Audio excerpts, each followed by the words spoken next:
Lorsqu'un homme se faisant appeler Heckenschützer, ou tireur d'élite en allemand, a écrit une lettre à l'ambassade des États-Unis à Berne en avril 1958, l'Occident n'avait aucune idée de l'ampleur et de la portée des révélations qui allaient alors bientôt suivre. L'écrivain mystérieux a insisté pour ne traiter qu'avec le directeur du FBI, J. Edgar Hoover. Dès le début, la relation entre l'espion et son maître espion était fondée sur un mensonge. La CIA a pris en charge la gestion de l'opération, tout en se faisant passer pour le bureau. L'agence s'est vite rendu compte que leur informateur n'était pas un simple espion. Ils ont déduit qu'il était un haut responsable du renseignement polonais, ayant accès à un niveau sans précédent d'informations soviétiques, top secrètes. Au fil du temps, l'agent Sniper est devenu sans doute l'atout le plus précieux que l'Occident ait eu durant la première moitié de la guerre froide. L'agent Sniper a révélé 1693 espions, agents et informateurs communistes opérant secrètement au sein de l'appareil du renseignement occidental. Derrière le masque de l'agent Sniper se trouvait le colonel Mikhail Golianevski. C'était une personnalité complexe et un expert dans l'art de compartimenter ses multiples identités. Son histoire n'est cependant pas seulement celle d'un espionnage audacieux, c'est aussi un récit de tromperie, de paranoïa et d'une étrange descente dans l'illusion. Le pays pour lequel il a tout risqué a exploité ses faiblesses, la CIA l'entraînant si loin dans le terrier du lapin qu'il a fini par perdre la raison. Voici l'histoire de Mikhail Golianevski, l'espion abandonné dans le froid.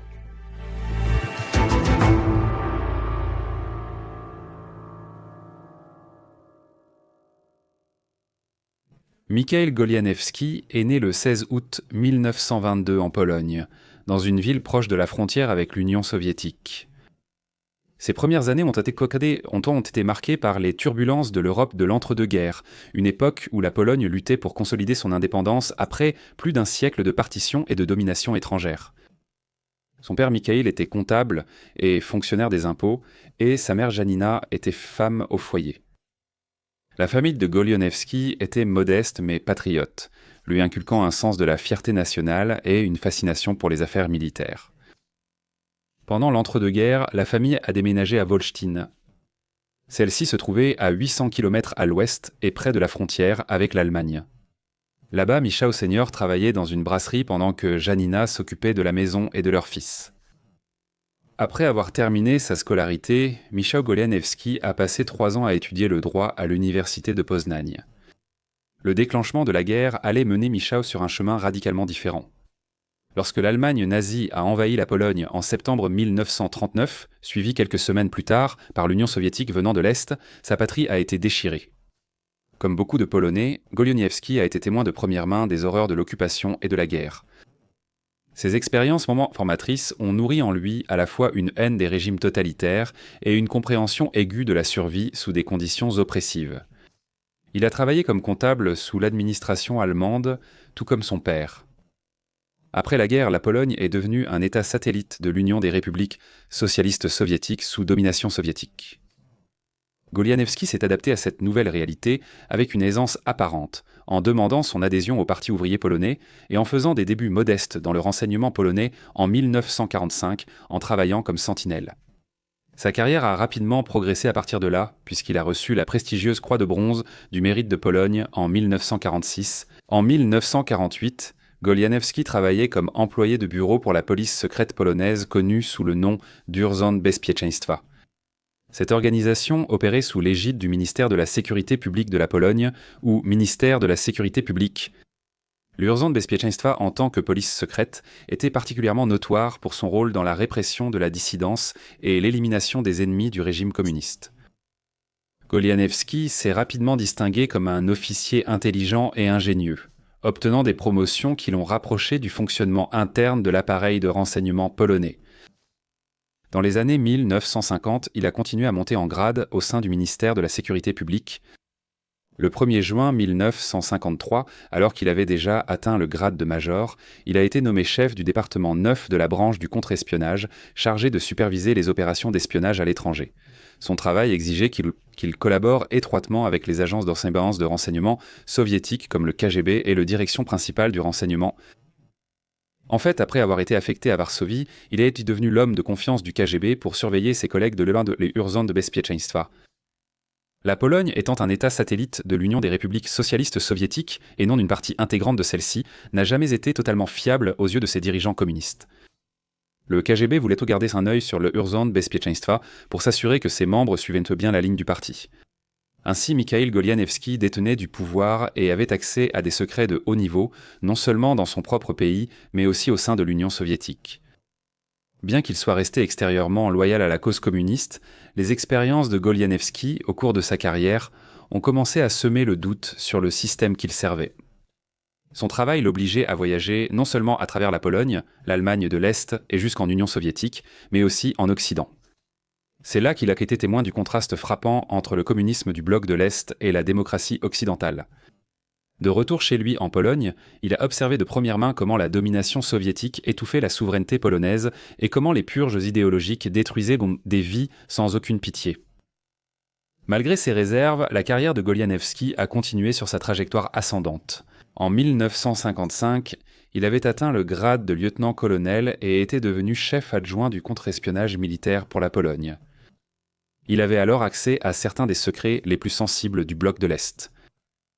L'ambition démesurée et l'arrogance générale de Golianevski le rendaient parfois impopulaire auprès de ses collègues, mais ses supérieurs à l'Urzędy Bezpieczeństwa comme au KGB le considéraient comme un agent compétent et efficace.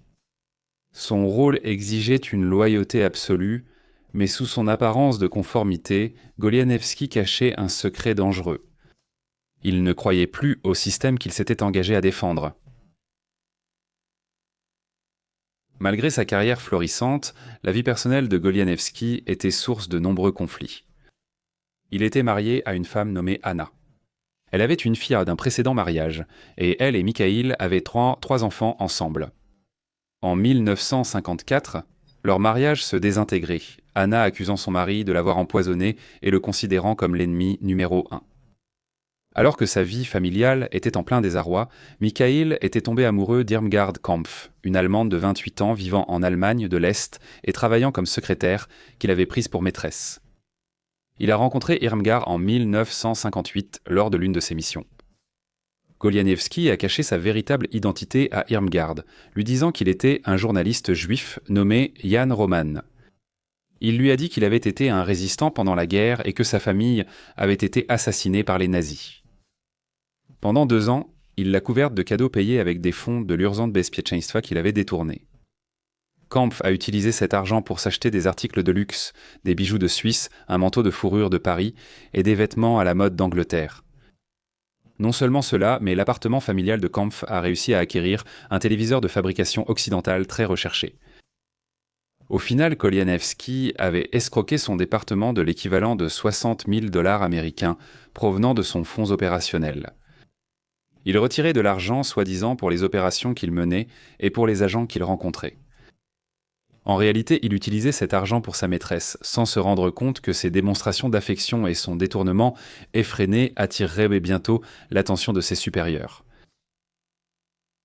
Au fur et à mesure que leur relation se développait, Golianevski révéla à Kampf que le nom sous lequel elle le connaissait n'était qu'un pseudonyme qu'il utilisait lorsqu'il travaillait dans la clandestinité contre les fascistes allemands. Il lui révéla alors que son vrai nom était Roman Tarnowski, ce qui était en réalité son principal nom de couverture utilisé pour les opérations du Urzędy Bezpieczeństwa. Golianevski avait également promis d'épouser Kampf, sans bien sûr lui dire qu'il était en réalité déjà marié et père de 3 enfants. Golianevski avait aussi une maîtresse en Pologne, même si cette autre femme joua peu de rôle dans le drame qui allait suivre. Il était clair que c'était Irmgard Kampf qui tenait le cœur de Golianevski. En avril 1958, alors que sa vie conjugale se désintégrait et qu'il essayait de partager son temps entre plusieurs petites amies secrètes, Mikhail Golianevski aurait, selon l'auteur Tim Tate, finalement franchi le Rubicon idéologique. Sa position de chef adjoint du contre-espionnage militaire pour la Pologne lui avait donné une vue de l'intérieur de l'appareil de renseignement dominé par les soviétiques, et ce qu'il voyait le troublait profondément.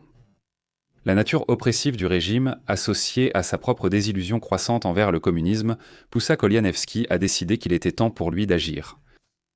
Le 1er avril 1958, l'ambassade des États-Unis à Berne, en Suisse, reçut une enveloppe mystérieuse adressée à l'ambassadeur Henry J. Taylor. À l'intérieur de l'enveloppe se trouvait une autre enveloppe contenant une lettre écrite en allemand et adressée au directeur du FBI, J. Edgar Hoover. Dans celle-ci, le mystérieux correspondant proposait des informations sur des agents et des opérations d'espionnage soviétiques et du bloc de l'Est. L'auteur, s'identifiant comme Heckenschützer, ce qui signifie tireur d'élite en allemand, précisait clairement qu'il ne faisait pas confiance à la CIA, sachant à quel point elle avait été infiltrée par des agents du bloc soviétique. Il a stipulé que la CIA devait être totalement exclue de toute relation entre la source et le FBI.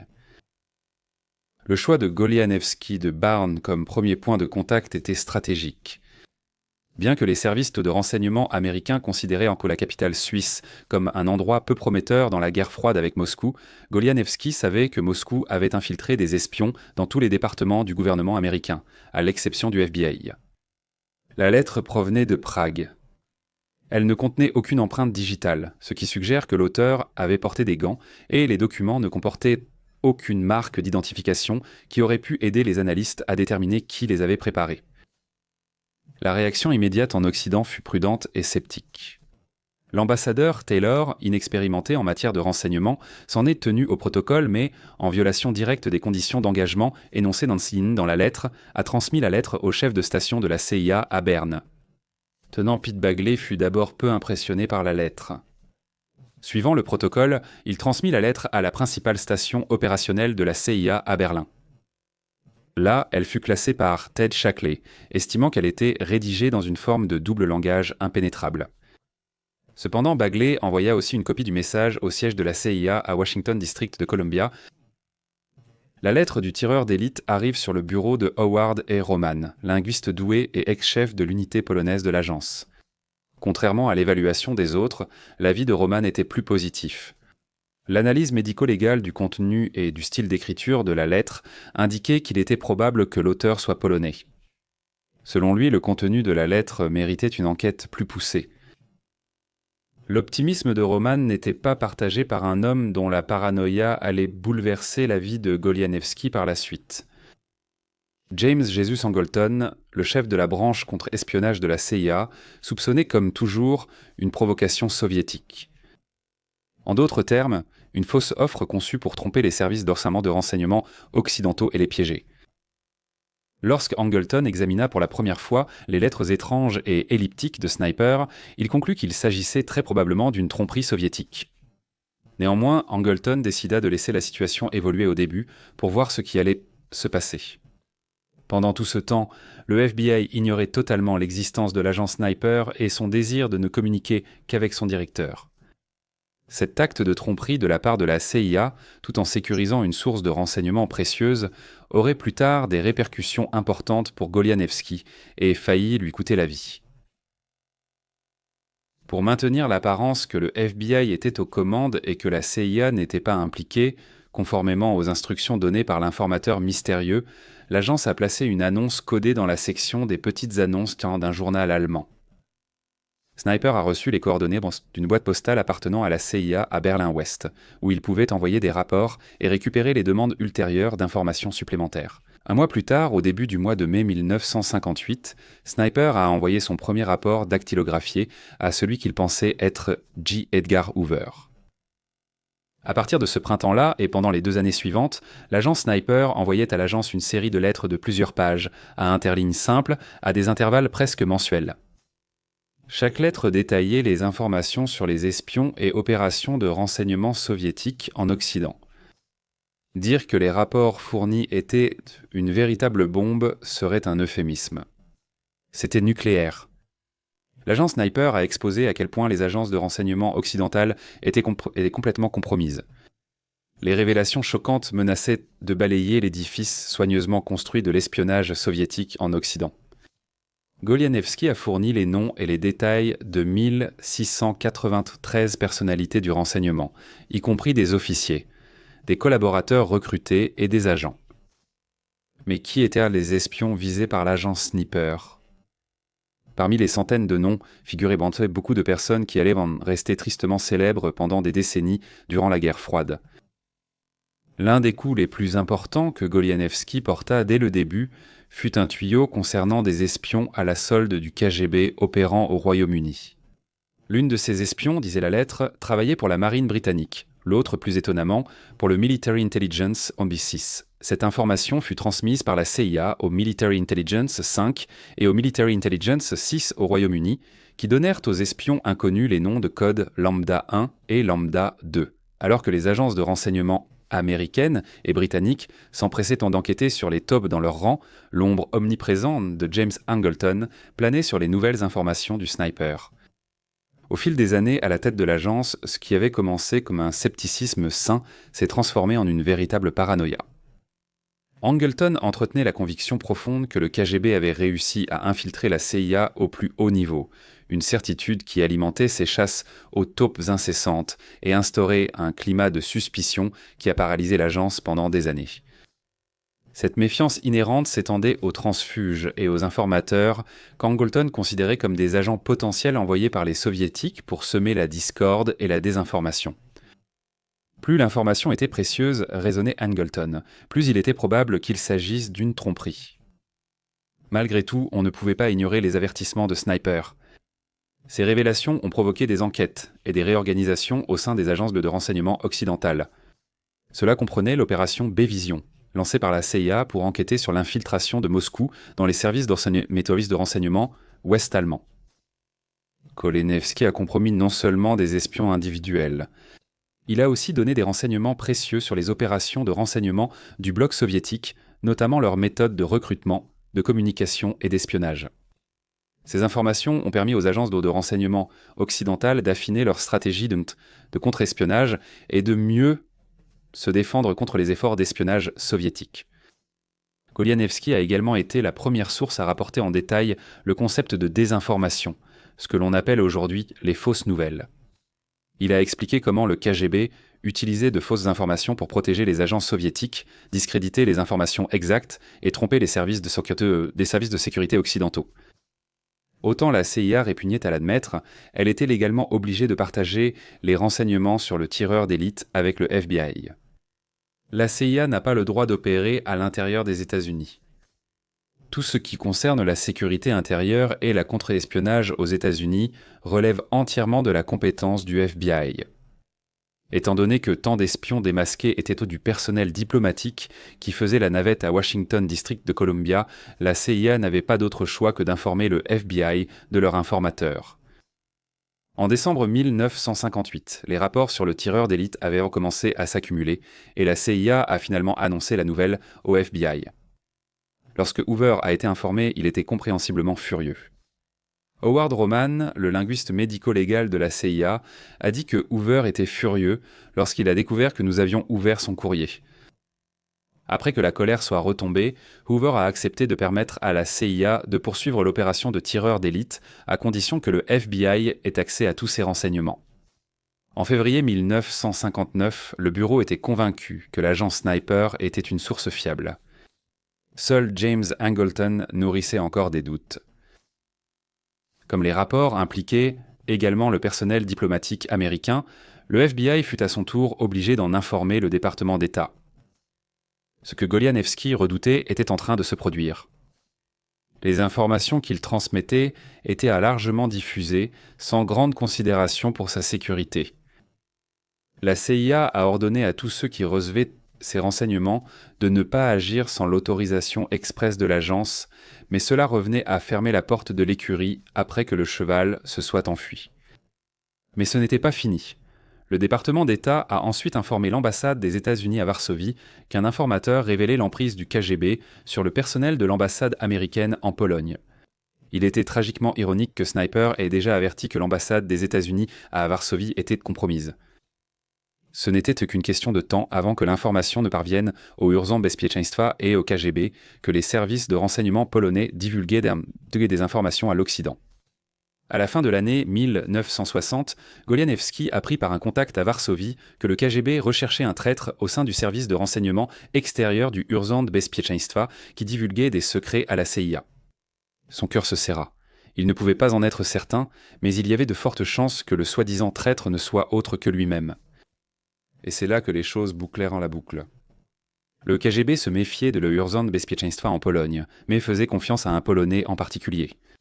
Il se trouvait que son nom était Mikhail Golianevski. Dans un retournement ironique du destin, Golianevski fut nommé pour diriger l'enquête sur, lui-même.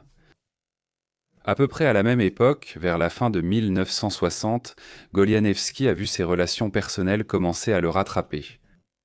La somme d'argent qu'il avait retirée des fonds opérationnels n'était pas passée inaperçue.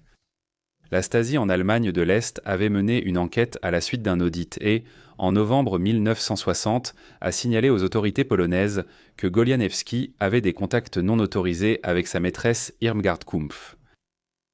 Juste avant Noël en 1960, Golianevski a été immédiatement sommé par ses supérieurs d'expliquer sa vie amoureuse secrète. Golianevski a admis être tombé amoureux de Kampf, expliquant que sa femme Anna souffrait de troubles mentaux et se comportait de manière déraisonnable envers lui. Il a annoncé son intention de divorcer pour épouser Kampf, vers qui son cœur est tourné. En raison de sa position élevée dans les services de renseignement polonais, obtenir un divorce n'était pas aussi simple que d'instruire un avocat et de faire signifier les documents de divorce. Il avait besoin de l'autorisation bureaucratique de ses supérieurs. Celle-ci, il n'était pas prêt à la donner, et Golianevski reçut l'ordre de mettre fin à sa relation avec Kumpf. Non seulement le cœur de Golianevski était brisé, mais sa carrière autrefois prometteuse était en ruine. Il a été rétrogradé et démis de son poste de haut rang. Avec les vautours qui tournaient au-dessus de sa tête lors de l'enquête sur la fuite dans son bureau, Golianevski devait trouver un plan, et vite. Il a concédé à l'Urząd Bezpieczeństwa qu'il n'avait pas d'autre choix que de rompre sa relation avec Kampf, mais il a proposé à ses supérieurs, à titre de concession, qu'on lui permette de retourner en Allemagne de l'Est pour mettre fin à la relation en personne. Le Urząd Bezpieczeństwa a finalement accepté, mais seulement à la condition que Golianevski profite de son séjour en Allemagne de l'Est pour régler les détails en suspens avec ses agents et informateurs locaux. Ce faisant, l'Urząd Bezpieczeństwa a involontairement laissé la porte ouverte à Golianevski pour exécuter son plan audacieux. Golianevski s'est hâté dans son bureau varsovien. Saisissant son appareil photo miniature Minox que la CIA lui avait fourni quelques mois plus tôt, il a photographié tous les documents restant en sa possession. Il a ensuite retiré des documents de son bureau, certains étant destinés à une boîte morte de la CIA dans un parc de Varsovie, les autres étant rangés dans des enveloppes pour être envoyés par un coursier à Berlin en prévision de son arrivée là-bas. Il a ensuite retiré 11 300 marks allemands des fonds du bureau et a envoyé un télégramme à Irmgard Kampf pour l'informer qu'il arriverait bientôt à Berlin-Est. Le 26 décembre 1960, Golianevski a quitté Varsovie en train. À son arrivée à Berlin-Est, il a rencontré ses collègues du Ministerstwo Spraw Wewnętrznych, le département central de tous les services d'espionnage polonais. Il a obtenu un financement supplémentaire pour son voyage. À ce stade, il n'est pas tout à fait clair ce qu'Irmgard Kampf pensait de tout ce qui se passait, mais elle n'avait certainement aucune idée qu'elle se retrouvait impliquée dans un plan de défection. Elle connaissait encore son fiancé sous son faux nom, Roman Tarnowski. Quelques jours après son arrivée à Berlin, Golianevski décida que le moment était venu de passer à l'action. Par une froide soirée de janvier 1961, Golianevski et Kumpf échappèrent à la surveillance de la Stasi à Berlin-Est, marchant vers la frontière avec Berlin-Ouest et la promesse de la liberté. Les enjeux étaient extrêmement élevés. Un faux pas, un moment d'hésitation, et ils seraient capturés. Mais Golianevski continua, poussé par l'espoir désespéré d'échapper aux griffes de l'Urząd Bezpieczeństwa et de trouver refuge à l'ouest. Son plan a fonctionné et le duo a traversé la frontière sans incident. Le mur de Berlin n'avait pas encore été construit, donc passer de l'est à l'ouest n'était pas aussi difficile que cela le serait plus tard pour tant d'autres. Golianevski a aussitôt contacté son agent de liaison de la CIA en utilisant le nom de code convenu, R. Kowalski. Il a ensuite pris un taxi jusqu'au consulat des États-Unis. Là, il s'est révélé comme étant Eckenschützer, l'homme qui avait transmis des renseignements soviétiques top secrets au cours des 3 dernières années. La station de la CIA à Berlin a immédiatement envoyé un message urgent à Washington pour informer de l'arrivée du transfuge. La CIA a été surprise par la présence de Kumpf. Il n'avait d'aucune idée de qui elle était ni pourquoi elle était là. Golianevski, qui n'a pas encore révélé sa vraie identité, a dit que lui et Kumpf demandaient un cercle asile politique. Il a néanmoins demandé à Kumpf de sortir. Alors que sa fiancée attendait dans le couloir, Golianevski a révélé sa véritable identité en tant que colonel de l'Urzon Bezpieczeństwa. Il a dit aux agents qu'il craignait que le choc pour Irmgard de découvrir sa véritable identité et ses projets de défection puissent nuire à sa santé mentale. Non seulement Irmgard ne connaissait pas son vrai nom, ni pour qui il travaillait, mais elle ignorait également que Golianevski était marié et père de 3 enfants.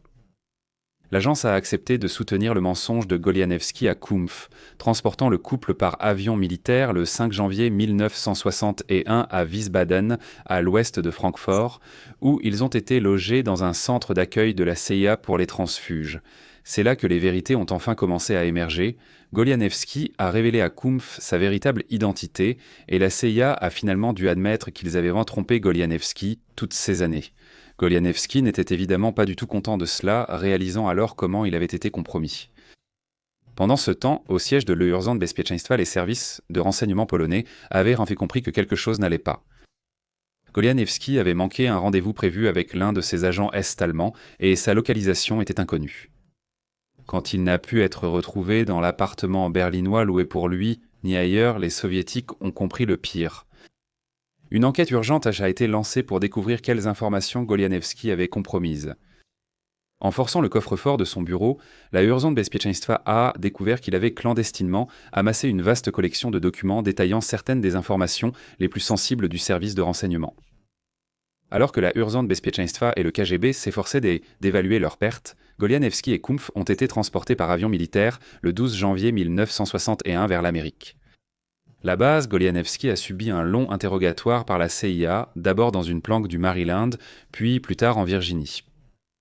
Le couple a reçu des identités de couverture, Franz Oldenburg et Irmgard Henschel. C'est à ce moment-là que les jeux psychologiques ont commencé et Golianevski allait lentement sombrer dans la folie. L'interrogatoire de Golianevski fut une véritable mine d'or pour la CIA, menant à l'arrestation de nombreux espions. Des États-Unis à l'Europe et au Moyen-Orient, Golianevski a fourni des détails sur ce qui semblait être une infiltration massive des services de renseignement occidentaux. Alors, qui étaient certains des espions que l'agent Sniper a neutralisés ? Derrière le masque de Lambda. 1 se trouvait George Blake, un officier de haut rang au sein du Military Intelligence, OCWAS 26. George Blake était devenu communiste après avoir été libéré comme prisonnier de guerre en Corée. Il est rapidement devenu agent double pour l'Union des républiques socialistes soviétiques. Il a trahi les opérations occidentales au profit du KGB, notamment le très secret tunnel de Berlin et l'opération Gold, une opération conjointe du Military Intelligence, son 6 et de la CIA visant à espionner l'ambassade soviétique à Berlin-Est. Sa trahison a entraîné la mort de nombreux agents occidentaux. Les informations de Golianevski ont permis de révéler la duplicité de Blake, menant à son arrestation et son emprisonnement. Cependant, Blake ne resta pas longtemps en prison.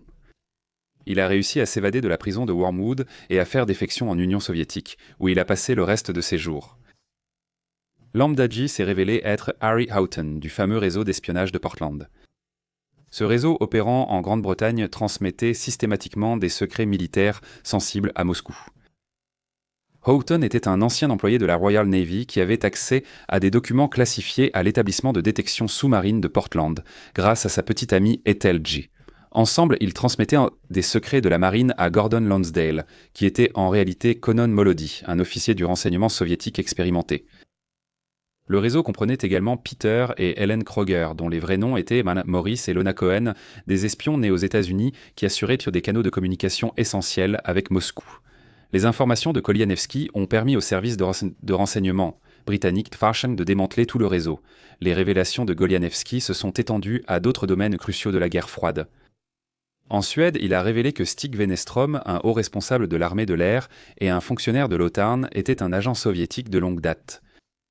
Wennerström transmettait à Moscou des informations confidentielles sur les stratégies de défense de la Suède et de l'OTAN, mettant en péril la sécurité occidentale dans la région nordique, d'importance stratégique. L'impact de la défection de Golianevski s'est fait sentir jusqu'au Moyen-Orient, où il a identifié Israel Ber, un expert israélien en sécurité de renom et proche du Premier ministre David Ben-Gourion, comme un agent soviétique. Beer fournissait à Moscou des informations précieuses sur les politiques de défense israéliennes et les capacités militaires du pays. En Allemagne de l'Ouest, les informations de Golianewski ont conduit à l'exposition de Heinz Felfe, le chef adjoint du service de renseignement extérieur ouest-allemand, le Bundesnachrichtendienst. Felfe était un agent soviétique depuis le début des années 1950, fournissant à Moscou des informations cruciales sur les opérations de renseignement ouest-allemandes et les stratégies occidentales. Aux États-Unis, Golianewski a aidé à exposer Irving Skarbek, un fonctionnaire du département d'État américain qui travaillait à l'ambassade des États-Unis à Varsovie à la fin des années 1950. Skarbek est devenu la victime d'un piège classique. L'Urząd Bezpieczeństwa l'a surpris au lit avec une Polonaise qu'ils avaient envoyée pour le piéger. Il a été victime de chantage et contraint de coopérer avec l'Urząd Bezpieczeństwa et le KGB. Skarbek occupait un poste subalterne et les informations qu'il fournissait étaient d'une classification inférieure à celle de nombreuses autres personnes déjà mentionnées. Cela a conduit à des spéculations selon lesquelles Skarbek aurait été piégé pour servir de diversion afin de protéger un agent du KGB de longue date plus précieux à l'ambassade des États-Unis à Varsovie. Skarbek, ou peut-être la personne pour laquelle il a été sacrifié, est probablement le candidat le plus plausible pour avoir divulgué l'activité de l'agent tireur d'élite aux soviétiques. On pourrait penser que la CIA aurait tout fait pour accueillir leur nouveau transfuge, pour le rassurer et pour tout mettre en œuvre afin qu'il se sente le bienvenu dans sa nouvelle patrie, les États-Unis. Après tout, Golianewski avait risqué sa vie chaque jour pendant les 3 dernières années et n'avait rien demandé en retour, si ce n'est un refuge sûr. Mais il n'en fut rien. La CIA alternait constamment entre l'utilisation de son vrai nom et de ses 2 identités alternatives. Cela a déstabilisé la santé psychologique et mentale déjà précaire de Golianewski. Certains disent que cela a été fait intentionnellement par la CIA dans le but de reprendre une supériorité psychologique sur leur agent. Quelle qu'en ait été la raison, ces jeux psychologiques posaient les bases d'une future crise d'identité. Non seulement la CIA pesait sur la psyché de Golianewski, mais il devait aussi s'inquiéter de ceux qui, en Pologne et en Union soviétique, le traquaient activement. En avril 1961, un tribunal militaire à Varsovie a jugé Golianewski par contumace et l'a condamné à mort. À la suite du procès, l'Urząd Bezpieczeństwa a lancé l'opération Télétechnique, avec plusieurs agents chargés de retrouver Golianewski et d'exécuter sa sentence. Les soviétiques et leurs satellites avaient l'habitude d'envoyer des assassins pour exécuter des peines de mort prononcées par les tribunaux, et Golianewski en était parfaitement conscient. La mauvaise gestion par la CIA de ce qui était peut-être leur agent le plus précieux était également due en partie à James Angleton, le sceptique perpétuel de Golianewski. Au début de l'année 1963, la méfiance d'Angleton envers Golianewski avait atteint son paroxysme. Angleton était sous l'influence d'un autre transfuge soviétique, Anatoly Golitsyn. Officier du KGB à l'ambassade de l'Union soviétique à Helsinki, Golitsyn fit défection vers l'Ouest à peu près au même moment que Golianewski, à la fin de l'année 1961. Dès le début, il a été reconnu comme quelqu'un qui enjolivait la réalité, affirmant avoir été personnellement informé par Staline en 1952 et qu'il avait accès à des renseignements de haut niveau. Il s'est avéré qu'il avait peu d'informations précieuses à partager. Ce qu'il a révélé était soit entièrement inventé, soit des informations qu'il avait apprises d'autres sources comme Golianewski et qu'il s'est contenté de répéter. Il a parlé à James Angleton du soi-disant complot du monstre, qui était censé être un plan soviétique visant à paralyser les services de renseignement occidentaux en envoyant de faux transfuges pour diffuser de la désinformation. Golitsyn a déclaré que Golianewski était une provocation soviétique, un appât conçu pour tromper. Golitsyn a affirmé que lui-même, de manière commode, était le seul véritable transfuge agissant dans l'intérêt de l'Occident. Pour des raisons inconnues, Angleton a tout gobé, faisant une exception à son scepticisme paranoïaque habituel dans le cas de Golitsyn. Hélas, Angleton avait parié sur le mauvais cheval. Golitsyn était, au mieux, un égocentrique et un imposteur. Au pire, et c'est possible, il agissait en réalité pour le compte du KGB pendant tout ce temps. Vers le milieu ou la fin de 1963, l'opération Golianewski s'effondrait alors que James Angleton mangeait dans la main de son nouveau transfuge préféré, Golitsyn. L'euphorie initiale de la défection de Golianewski avait rapidement laissé place à une réalité plus sombre. Au fil du temps, Golianewski sentit un changement dans l'attitude de la CIA à son égard. Sa demande de citoyenneté américaine était bloquée. Il était maintenu dans un environnement de plus en plus isolé et l'avancement des enquêtes sur ses pistes ralentissait. Ses demandes de rencontrer le directeur de la CIA, John McCone, furent refusées et la CIA revint sur son accord de le payer et de le protéger. Tout cela allait te conduire à une crise de santé mentale et à une affirmation étrange de Golianevski qui scellerait son destin aux yeux de la CIA. Peu après sa défection, Golianevski avait commencé à faire des remarques et à laisser entendre qu'il était issu de la royauté. Plus précisément, il a commencé à dire qu'il était un Romanov, la famille impériale russe qui a été déposée par les bolcheviks lors de la révolution russe de 1917. Lors de ce bain de sang, le tsar Nicolas II ainsi que 17 membres de sa famille ont été exécutés en une seule journée. De nombreux autres membres de la dynastie Romanov allaient également perdre la vie. Depuis lors, des dizaines de prétendants sont apparus, affirmant être l'héritier du trône impérial russe et de la considérable fortune des Romanov que le tsar Nicolas II avait cachée en Occident. Sa relation avec ses contacts de la CIA étant en ruine et se sentant lésé et trahi, Golianevski s'est totalement investi dans cette revendication. Il s'est déclaré être Alexei Romanov, le fils survivant du dernier tsar de Russie et héritier du trône.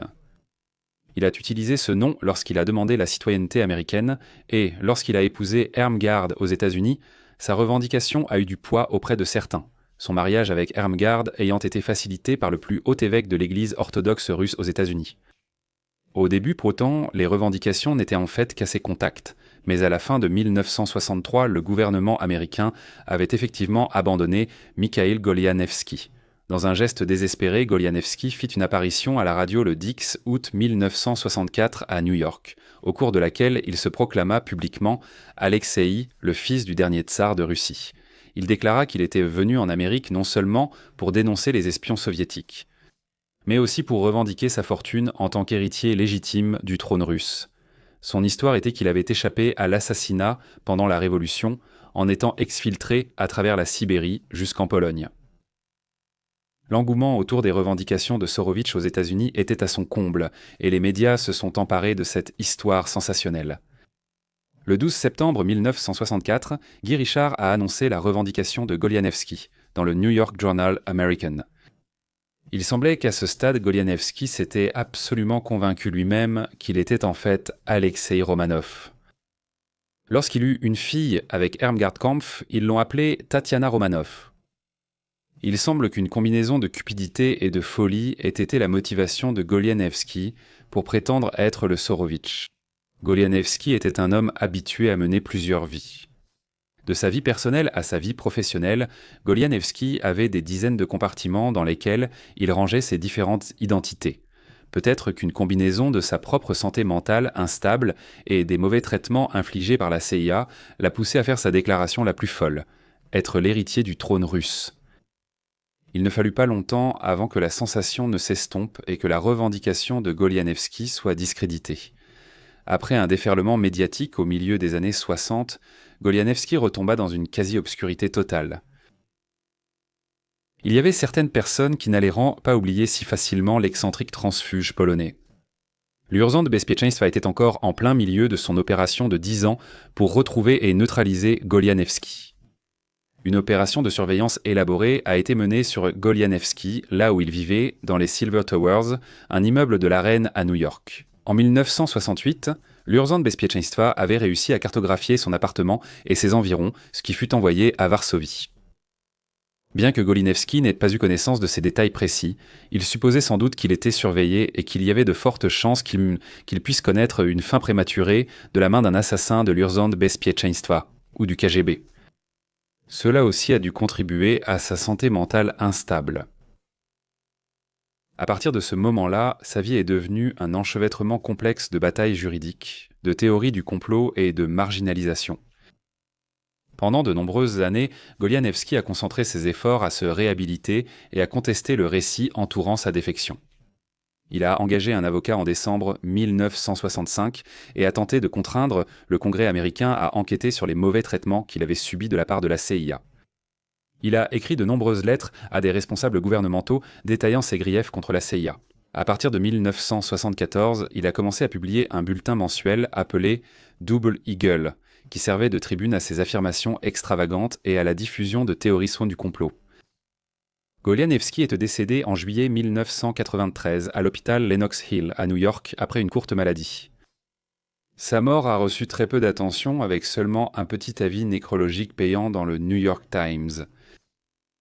La fille de Golianevski, Tatiana Romanov, a depuis changé de nom et vit à New York. Elle n'a jamais parlé de son père, refusant de s'exprimer auprès de l'auteur Tim Tate. La vie de Mikhail Golianevski est un exemple poignant du coût humain de la guerre froide.